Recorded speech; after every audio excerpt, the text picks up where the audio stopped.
G7 ने Ukraine के लिए 50 अरब डॉलर कर्ज जुटाने के लिए रूस की जब्त संपत्ति के इस्तेमाल पर सहमति बना ली है।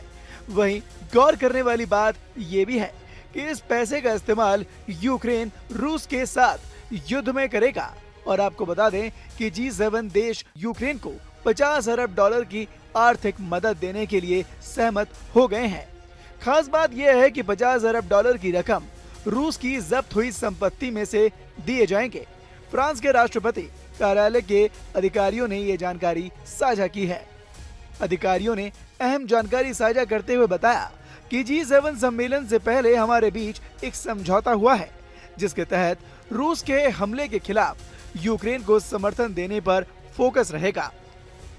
G7 देश रूस की जब्त संपत्ति 325 अरब डॉलर के ब्याज से मिले पैसों से ही यूक्रेन की मदद करने पर विचार कर रहे हैं। रूस के 325 अरब डॉलर रूसी सेंट्रल बैंक के हैं, जिन्हें G7 देशों द्वारा जब्त किया गया। इस रकम में से कीव को 50 अरब डॉलर का लोन दिया जाएगा।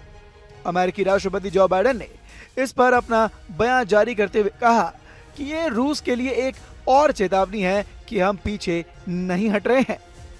हालांकि रूस ने इस कर्ज की डील पर कहा कि इसका अंजाम बहुत दर्दनाक होने वाला है। इस साल के अंत तक इन पैसों के आने की उम्मीद नहीं है, लेकिन इसे यूक्रेन के युद्ध की तैयारी करने और उनकी अर्थव्यवस्था को सपोर्ट करने के लिए एक दीर्घकालिक समाधान के रूप में देखा जा रहा है। वहीं आपको बता दें, इटली में चल रही G7 शिखर सम्मेलन में यूक्रेन राष्ट्रपति व्लादिमीर जेलेंस्की और अमेरिकी राष्ट्रपति जो बाइडेन ने यूक्रेन और अमेरिका के बीच 10 साल के लिए द्विपक्षीय सुरक्षा समझौते पर हस्ताक्षर किए हैं, जिसे क्वीव ने ऐतिहासिक बताया। वहीं समझौते में यूक्रेन को अमेरिकी सैन्य और प्रशिक्षण की बात कही गई है, लेकिन इसमें यह नहीं कहा गया कि अमेरिका यूक्रेन में युद्ध लड़ने के लिए अपनी सेना भेजने के लिए बाध्य है। साथ ही G7 के अन्य नेताओं ने भी 50 अरब डॉलर के कर्ज के समझौते की सराहना की।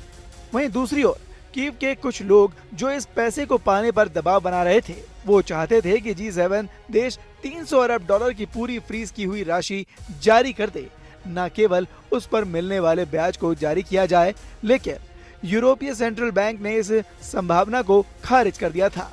वहीं आपको ये भी बता दे कि इससे पहले अमेरिका ने यूक्रेन को 61 अरब डॉलर की सहायता दी थी। साथ ही अमेरिकी पैकेज का सीधा मतलब ये समझा गया कि इससे यूक्रेन के फ्रंट लाइन पर मिसाइलें और बढ़ेंगी, लेकिन उससे इत्र ये माना जा रहा है कि पैसे संभवतः इस साल तक यूक्रेन को नहीं मिलेंगे। ऐसे में इसका वर्तमान युद्ध के स्वरूप पर बहुत कम असर पड़ेगा। फिलहाल यूक्रेन का कहना है कि उसे अभी और अधिक हथियारों की तत्काल जरूरत है।